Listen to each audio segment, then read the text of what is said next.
Hey gang, welcome to Darrell Intense. I'm here at the Kentucky Horse Park in Lexington, Kentucky with my good friend Ron. Now, listen, we're gonna have a ball. Tonight's episode is not sponsored by AL8 because honestly, nobody wants to have anything to do with this. But if I was taking a sponsor, right, AL8, and I know you're a subscriber and I know you're watching, AL8, the original since 1926. You come to Lexington, Kentucky, you've got to have either bourbon or AL8. And being a teetotaler, I'm opting for the AL8, but there you go. Tonight, the tent, we're in the Ozark Trail 12-man cabin tent with screen porch. And for supper, well, I'll let Ron tell you about supper when we get to that point. I'm glad you're here. Well, now my buddy Ron and we're gonna go check in at the general store here at the Kentucky Horse Park in Lexington, Kentucky. This is my buddy Ron. Ron, what can you tell me about why this park? Why did they come up with this park? What's the story of the Kentucky Park? Darrell, this is a great place. This park was built in celebration of the horse. Horses have been really important to Kentucky for a long time. Some of you have heard of the Kentucky Derby. Been going on here a while, but they built this park in order to host horse events, horse sporting events, as well as show off the strengths and beauty of horses. There's a barn of breeds here where you can go and see all of the variety of horses there are, and they've got every variety from around the world here. And it's a beautiful place. A lot of Rolex events happen here. Of course, they got a great campground and just a lot of good facilities. So I encourage folks to come on out to Lexington. You'll enjoy this area.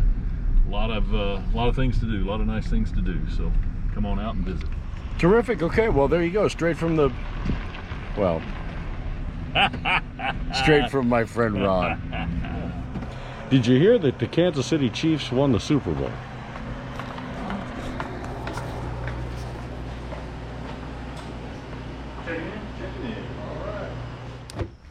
Well, I've been telling you about my buddy Ron. Ron is native of Kentucky. Absolutely. Lexington area? Central Kentucky. Central. Many generations. Okay, sure. Now, Ron, every time I've camped with Ron, this will be our third time. It will. Every time I've camped with Ron, he usually fries chicken. Now, the first time he fried chicken, I said, "Really? Are you gonna?" He said, "I do the best fried chicken." And I said, "All you Kentucky guys think you can fry chicken." He fried fantastic. So the second time we camped together, I said, "Hey, any possibility you could fry chicken?"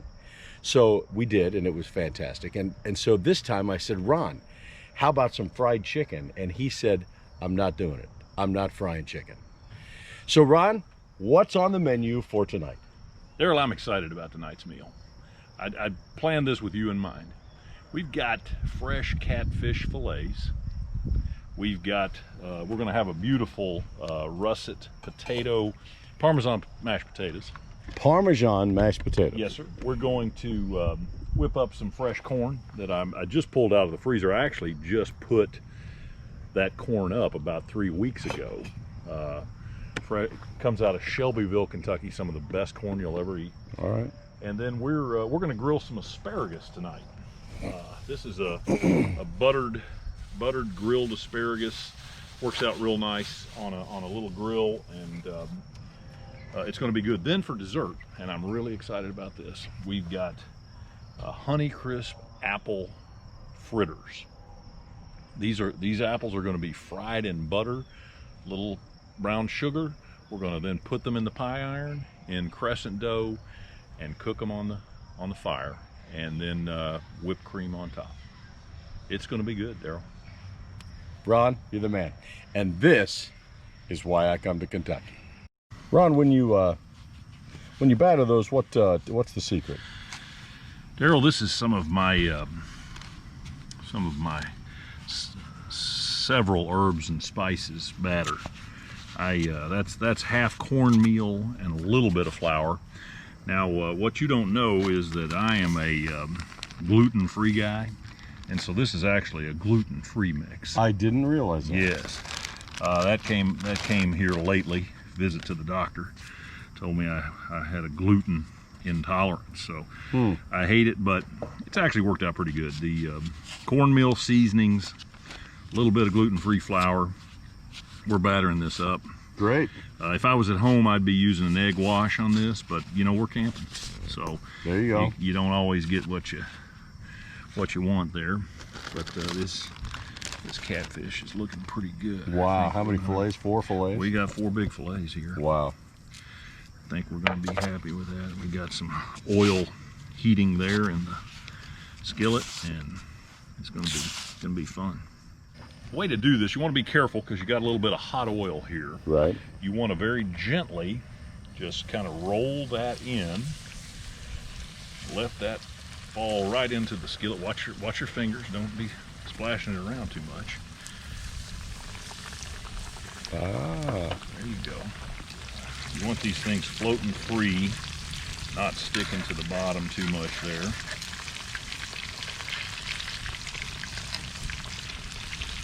You see that's starting to firm up, that batter. And in just a couple more minutes, we're going to be flipping those rascals, and I think we're going to be happy about that.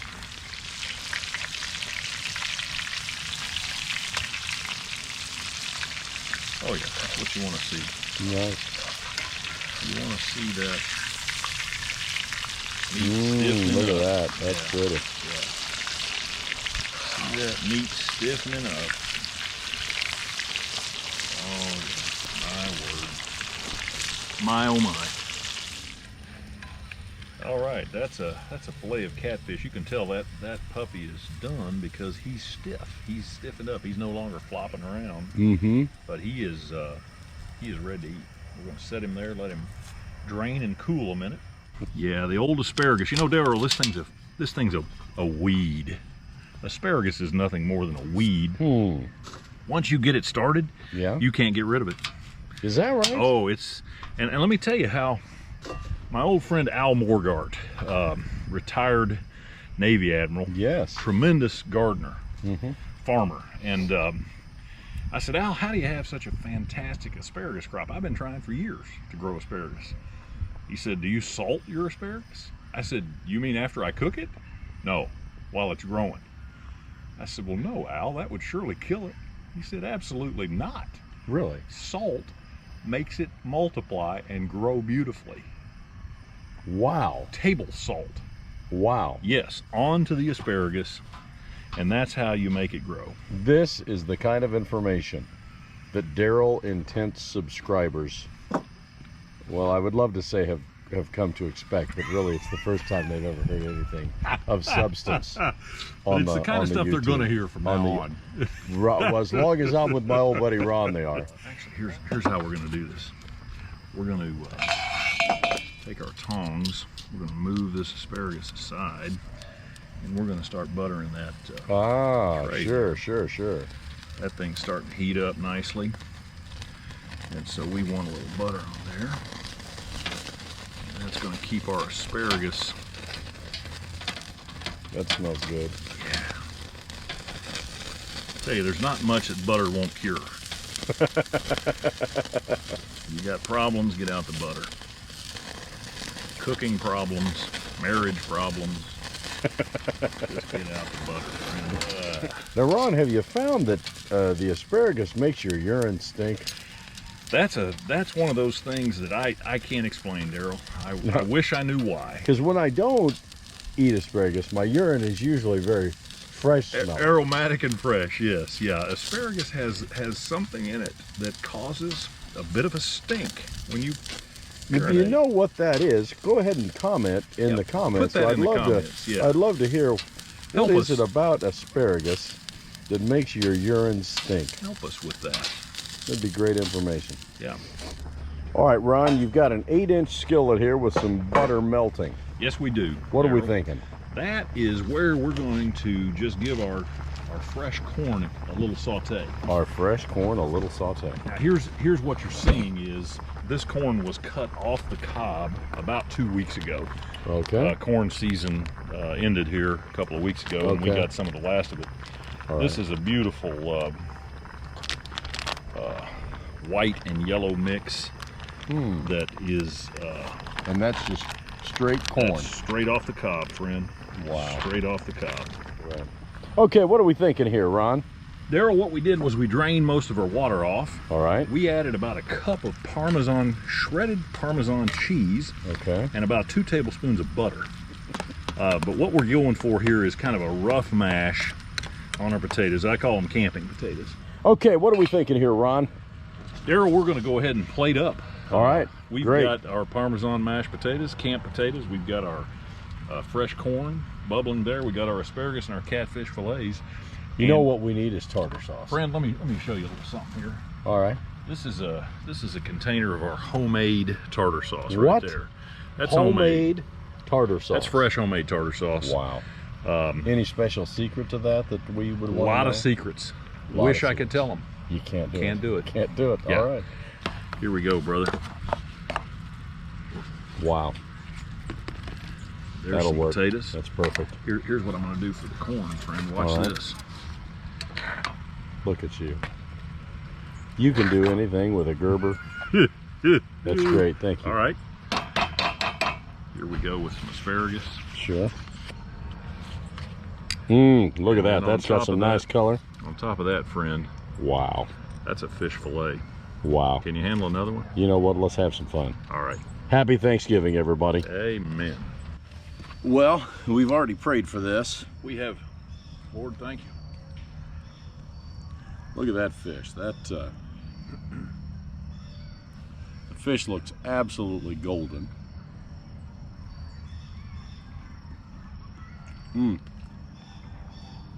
Tartar sauce is terrific. Great. Great fish fillets. Glad to hear it,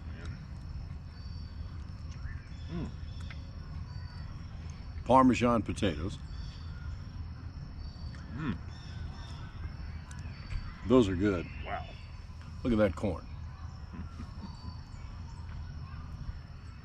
And I'm gonna have to work my way down to the asparagus.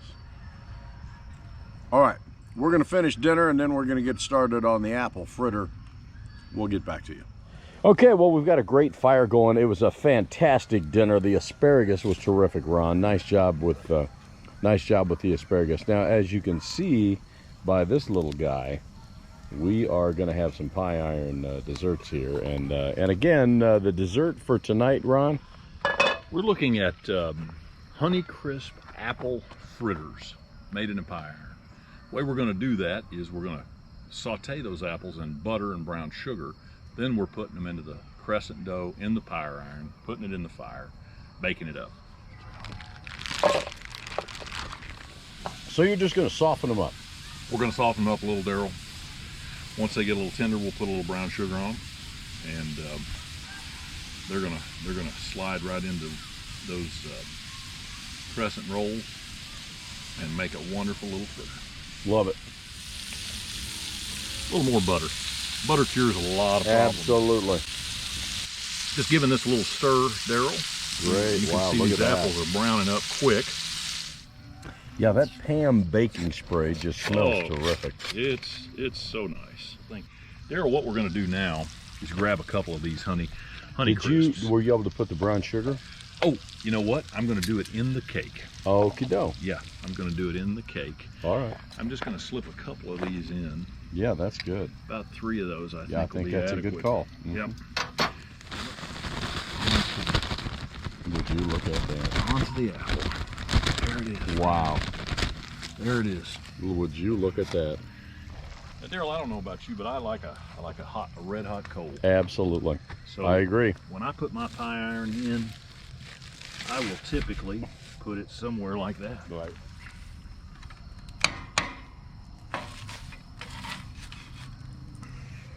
Okay, let's see what we got. Wow. Oh my. That's fantastic. That's a beautiful little What's the bottom side look fritter. like? Let's take a look, Darrell. Ron, I could not be more Wow. proud if you were my own son. Wow. You taught me well, Very impressive. Sensei. You know what this could use? A little bit of whipped cream. A little bit of whipped cream. Yes, sir. Wow. You ready for the... Come on. Happy It's a happy, happy day. Happy days, friend. Happy Wow. days are here again.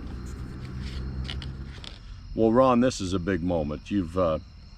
I still remember when we sat in your kitchen and I taught you the secret art of pie iron cooking. And look at you now. That ranks as one of the kind of the high points in my life, Darrell. Mmm. Wow. That's very, very good. Thanks, Ron. Well, it is 11 o'clock straight up, and we are going to call it. It is 61 degrees right now, headed for a low of 57 degrees. I'll monitor it throughout the night as I wake up and see how it actually ends up. But we're going to call it. See you first thing in the morning. Well, good morning.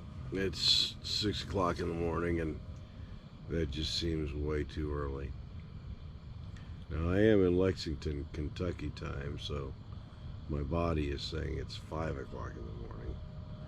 But the clock says it's 6 o'clock in the morning, so it's time to get up. I'm going to wake up Ron, and I'm just going to throw something at him, and we're going to pick this stuff up, pack it up, and time to start the day. Okay, it's about 7 o'clock, and it is still dark, but we've got everything torn down, as you can see. Leave no trace. Now we're going to make the long drive back to Ron's house, get cleaned up, and I'll catch you at lunch. And wait till you see what Ron has in store for lunch.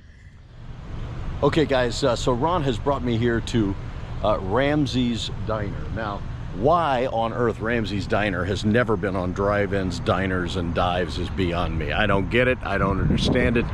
Come on, guy. I know you're watching. In fact, would it kill you to subscribe to the channel, guy? And not just guy, the rest of you. You know, there's some of you pot lickers. You're out there watching this quality content every single week, and yet you won't subscribe to a free subscription, for crying out loud. So anyway, we're at Ramsey's Diner, and every time I come to Lexington, it's only in Lexington. Ramsey's is only in Lexington, and they've got a few stores around the around town, but it is well worth your time anytime you're in Lexington, Kentucky. And I always get the I hate tomatoes, okay? I hate tomatoes, but I always get the fried green tomatoes, and I always get the open-faced pot roast, and I follow it all up with coconut cream pie. It's made, all of it, fresh from scratch, daily, right here at Ramsey's. Come on, let's go find a seat and grab some lunch. What are you guys gonna eat today? We're gonna start with the fried green tomatoes as an appetizer. And then I'm gonna have the hot roast beef open face. Okay. And do you have any coconut cream pie in there? Oh yeah. You want the open roast or the hot Mary? The open hot roast? Yeah. Okay. What's the hot Mary? It's like a shredded beef tenderloin sandwich. No, I want the hot. Or give me the other one. Got it. Thank you. How about you? I'm going to have the open face hot roast sandwich without the bread. If you just make the toast and then throw it away. Got it. I'm the same way. All right. Thank All right. you. Anything else? Nope, that's it. That's Get going it to do right it. in, guys. Thank you. You're welcome. Okay, so look at that, would you? Unbelievable. So you got your cocktail sauce, and you got your ranch dressing. And I'm just telling you, I hate tomatoes, but these things are absolutely, oh, and they're very hot. They're very, very hot. So let me give you the look here. Okay, how you do? Hey, good to see you. How's it going? All right, so. Look at that. Wow. That's fried green tomato. It's so good. I never dreamed I'd like fried green tomatoes, but my friend Ron introduced them to me a couple years ago. Turns out I like fried green tomatoes from Ramsey's. Okay, I'll show you when the hot roast beef comes. You're not gonna believe it. All right. No, seriously. Are you kidding me? Look at that. You got your roast beef here, right? Got your roast beef. You got some carrots, right? You see the mashed potato down in there? And if I dig deep enough, you're gonna find a piece of Texas toast. And that's Ramsey's. And this is why. This is what I get every time I come here. All right? So, all right, let me do a little digging here. What, you got the same thing without the roast, without the toast? Okay, all right. Nothing better. Just gonna say it. Nothing better. You know what? Those are not instant potatoes. No, sir. That's not canned roast beef. Nor We're canned gravy. we're at Ramsey's. Okay, I just ordered the. Don't judge me, okay? I just ordered the coconut cream pie, and she's gonna bring it out, and so I want you to see that.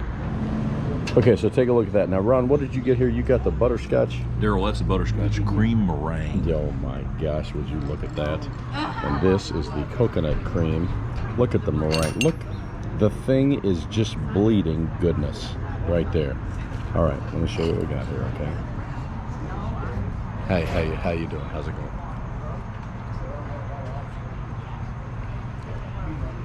Wow. How's that, Ron? It's great. Worth coming for? Worth the drive. Wow. Okay. Well, listen. I like the pie. If you like the video, why don't you click the thumbs up button? And if you like the channel, click the subscribe button. And if you click the notification bell on the main page, right next to the subscribe button, I'll bring you with me every single excursion. Thanks, Ron, for everything. It's been a good trip, and we're gonna shut this thing down. I'll catch you next time. Thanks for watching. God bless.